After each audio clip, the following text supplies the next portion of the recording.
Hi everyone, welcome back to the Quick Tech tutorial. Today for this video of Quick Tech, I will be showing you how to delete your Twitch account. So for that, open a Google browser in your PC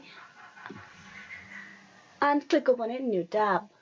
And there on the search bar, you type in delete Twitch account. You press enter. With this, it will show you the search result, and from the search result, you need to click upon the very top link. Click that. It will direct you to the official page where you will be able to delete your account. Now you scroll down, and on this page, you will have the option of deleting your Twitch account. Click that. And here you need to click on the visit the delete account page. Click on it.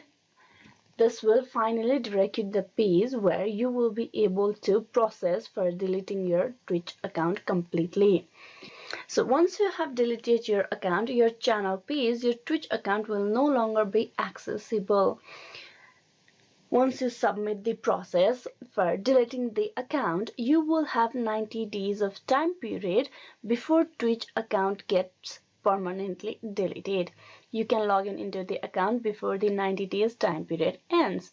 After that, you will no longer have that account to get locked in. So here you type in the reason why you choose to delete your account. You can either provide this option or you can just leave it. I'm just gonna leave it as it is and click on delete account. This will get you logged out and your account has been deleted. As you can see, this is how you can delete a Twitch account. Hope this video was useful. Please like and subscribe the Quick Tech tutorial. Thank you for watching till the very end.